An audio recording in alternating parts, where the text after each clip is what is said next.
So you guys know that Joe Biden, just unveiled his infrastructure package this week, which I think overall, not enough is the kind of, if you had to sum it up in 2 words, not enough, nowhere near enough. If you had to pick more words, but here to talk about it today is a climate activist. He is the co-chair of the Eco Action Committee for the Green Party. He is also one of the original authors of the Green New Deal in 2010. He has worked alongside Jill Stein. He's been doing a lot of stuff, and he's here today to kind of break it all down for us. Please welcome to the show, Mark Dunlea. Mark, what's up, buddy? Hey, Ron, thank you very much for having us on. Absolutely. So let's get right to it because, this is your area of expertise, and we're here to talk about the infrastructure package. What is your overall kind of nuts and bolts summary of the infrastructure package itself? And then after that, let's get specifically into climate change. Well, I think you summed it up in general. It's not enough. It's certainly a step, in the right direction. The reality is, given that the Senate is a 50-50 split and the Democrats only have a small majority in the House, it's really unlikely that a lot of really progressive legislation is going to pass in the next 2 years. And so the budget process is really where you're going to see them, do things that reflects their biggest values. And we had met with Senator Schumer. He's our, senator from New York, also Senate Majority Leader, of course, on behalf of 350 NYC. And, he said basically COVID relief, punishing Trump for January 6th, and then climate change, was his 3 big priorities. And that particularly something he called Thrive, the economic stimulus, with a big focus on climate. This is their opportunity, and obviously they need to reboot the economy after COVID and sort of make sure that we're lifting up, the average American, not the, how many billionaires we have. So, well, then what has been allocated for climate change? Like, as far as this infrastructure package goes, I mean, Biden is not for a Green New Deal, correct? Like, he's not for a Green New Deal. He's not yet formally endorsed it, no. And, a lot of what he has said, I think the best way to sum up pretty much everything he's done so far is not enough. Like, hey, it's great that we're back in the Paris Accord. Okay, that's cooler than not being in there. But that's not enough. That's nowhere near enough. Getting off of fossil fuels by 2050 is not enough. That's not even a serious proposal. That's just kicking the can down the road, which is exactly what he's doing.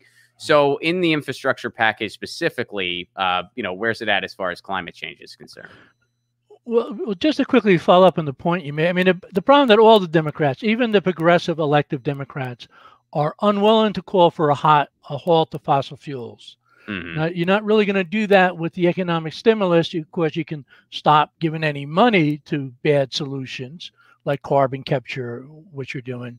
But that's really been the thing that the progressive Democrats in Congress have not been willing to do. Direct payments for sort of renewable energy and the economic stimulus is only around $400 billion. There are a couple other tax credits, but that's really low. And he does put a lot of money. Sorry, Mark. Let me ask though. What would be a more suitable number? Well, the Green Party, this is somewhat based on some economic studies Howie Hawkins did during his recent presidential campaign, was $2.7 trillion a year for climate-related stuff for 10 years, and then also 1.4 for an economic bill of rights. The Thrive agenda, which is what the mainstream climate groups are pushing now, and which Schumer had been a sponsor, that's now up to about $1 trillion a year for 10 years. And then the Center for Biological Diversity, which sort of organizes the more progressive climate groups, they're asking for $4 trillion a year for 4 years. So the Greens are the highest. Center for Biological Diversity is sort of the progressive thing, and then $1 trillion a year is what the mainstream climate groups are asking for. So basically, because you said about 2.6 trillion, so the ideal number would actually be the total number of the entire package. Because the entire package is I mean, correct me if I'm wrong, but the entire package is about 2.5 trillion that he's proposing. So ideally we would have all that years. Right. That's over 8 years. Because I mean, a lot of people are saying it should be at least 10. Mm-hmm. Yes, that's what the Thrive Agenda, the Sierra Club, Sunrise, that's what the mainstream climate groups are doing. But I think the Green tries to figure out what's not politically doable, but what's needed to avoid climate collapse. And the remaining carbon budget that you have to keep under in order to avoid going above 1.5 degrees centigrade or Celsius global warming, at our present rate, we're going to use that up in 7 years. So the clock, is ticking, really fast. The Greens have said that, we really need a 2030 agenda to get to zero emissions. Right. That's based on the science. 100% by 2030 for everything, and it's going to be a challenge, but let's try to get there as much as we can. And actually, one of the things when we met with Senator Schumer 3-4 weeks ago, one of the things we urged him to do, because we also done a lot of work with Biden around executive orders, since we were not going to pass much through congressional legislation, we really focused heavily on executive orders. And he did some good stuff, not enough, but did some good stuff. But we did get Schumer to come out a couple of days later on Rachel Maddow and say, I think Biden should declare a climate emergency and, mobilize the nation's resources to do that. And there's also there's special powers under the climate emergency or an emergency declaration. It's like what we did after Pearl Harbor, where we basically said to the economy, we're going to go build airplanes and tanks, and we're taking over your manufacturing, and we did it. I mean, it's going to be extremely difficult to survive climate change. You need a full-scale mobilization. That's what the IPC, International Planning on Climate Change, sort of said. They warn we have 12, 13 years left to avoid climate, collapse, and they're pretty conservative, remember, because they're part of the UN, so they got to get Saudi Arabia, United States, Russia, Brazil to sign off on the agreement. And scientists are kind of conservative by nature. They require a certain level of proof, and especially in terms of interconnection. So they tend to be on the cautious side in terms of their pronouncement. So when they're warning us this 12, 13 years, we think it's probably closer to 5, 6, 7 years. Well, and when they say that, do they mean that the climate is going to collapse itself in 5 years, or do they mean that we're basically we're at a point of no return, like it's going to slowly collapse if we don't do anything within 5 years? That is, the big fight in Paris 5 years ago, and we had to fight the United States and Al Gore and the other industrial polluters, was the developing world got the target to be moved from 2 degrees centigrade Celsius to 1.5 degrees. And, beyond that, it's sort of climate chaos, especially for a lot of developing worlds, those nations that are closer to the equator. That's where you see the fastest change is the equator, and then up at the the North Pole and the South Pole. So their warning was, listen, this is what you got to do to keep about 1.5 degrees, and once you hit it, it begins to accelerate. We're already seeing extreme weather. That's accelerating. There will be parts of the United States they say would no longer be livable. Surprisingly to me, in the Midwest, because the combination of both heat and humidity, water patterns. Yeah, the Midwest. See, I thought, man, okay. I thought the Midwest was going to be where we all had to go. Apparently not. The place we got to go, which also surprises me, is Buffalo, New York. That apparently is the place that's going to do the best. So wait. You can't just say that and then leave that there. Mark, you can't just be like, the utopia, Buffalo, New York. Anyway, well, explain that. Why Buffalo is that? It's on the rebound. No. It actually. Andy DeFranco still lives in Buffalo. I mean, they got a pretty good football team even these days. I'm from the Rust Belt too. I'm from Pittsburgh. So, but no, I just, but seriously though, like, why is that? Is it because of the like the water that's available and just the fact that it's a cooler place? Like, why is that sort of the desired climate potentially?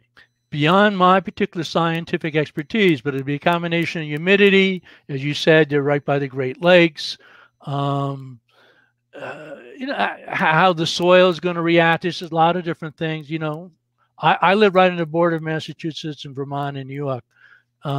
So actually, Massachusetts and Vermont can be one of the worst places going to be hit. It's already warming up faster, than the rest of the United States. So, things change. But in any case, if you go over 1.5 degrees, things begin to become much more difficult. And then the social supply lines begin to break down. I was in New York City for Hurricane Sandy, which initially I did not think was that bad of a storm. I was living in Brooklyn and, a lot of tree limbs down, but it's only as you began to look, along the coast that you saw the massive damage and the flooding. But you begin to realize how fragile communities really are. And every time one of these cities take a punch, like New York City or New Orleans, it becomes harder and harder to sort of put them back. And that's what's going to happen as these extreme weather patterns become more extreme. More and more of these cities or communities will not rebound from a storm. And then that also is going to contribute to tremendous climate migration, which we're already seeing as part of the problem we're having along the border in southern United States. Is not only people fleeing from that little coup d'etat that Secretary Clinton helped orchestrate, I believe, in Honduras, but just also the tremendous climate change going on in places like Guatemala. People are just fleeing to try to find food. Syria, and they never say that. They never point out that part, that a lot of these are climate refugees. They never mention that, do they? Well, I mean, Syria was largely a climate, crisis. It really engulfed, Europe. Obviously, they have a civil society that was already collapsing and tremendous problems.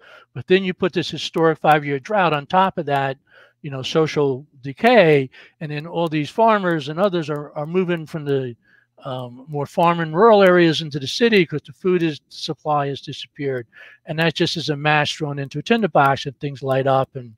That accelerates the civil conflict and the wars, and then people have to flee.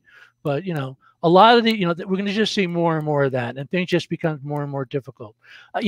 We have two ways to go. Do we create these biospheres for the rich and, they manage to survive at tremendous cost and the rest of us, or we try to do some type of cooperative, everybody in the same boat, which is what you hope that's a lesson you got from COVID, You got to really try to help everybody, and not worry about just me, and certainly not just worry about the rich. Didn't COVID really? I mean, you're talking about how we're realizing how fragile things are. I mean, didn't COVID just really show the world how fragile everything is? But especially here in the United States. I mean, I think we saw firsthand just how fragile our society is, and how we're just in this late stage capitalism. Where everything is just being hung we're hanging by a thread all the time. Any type of disruption, we can't handle it. And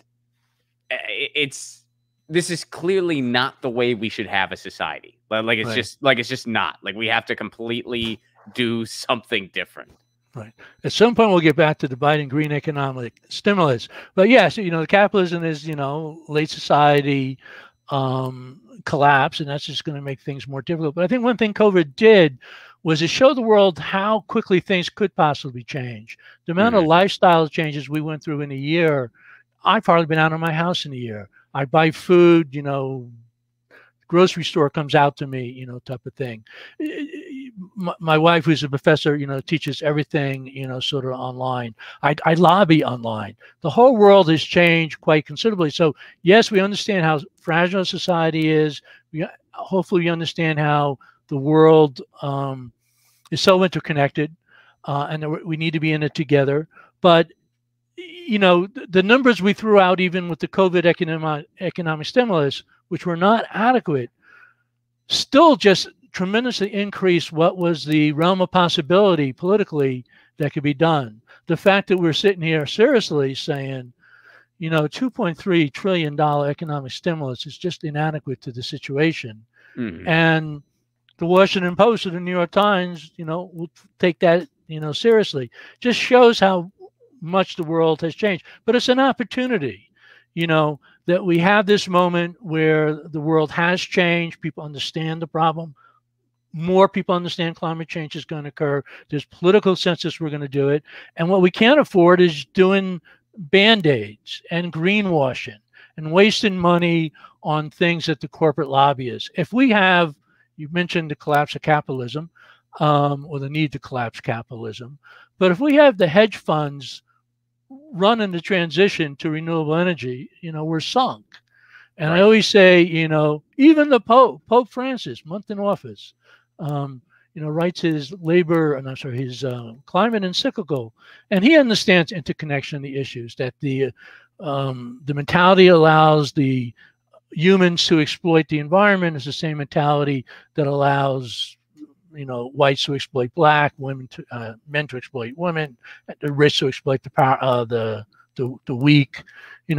It's all interconnected. We all have to save it together. So this, $2.3 trillion, a lot of it's for good things like, transportation, particularly a lot of money for electric cars, some money, a fair amount of money for housing. We got great energy retrofit. A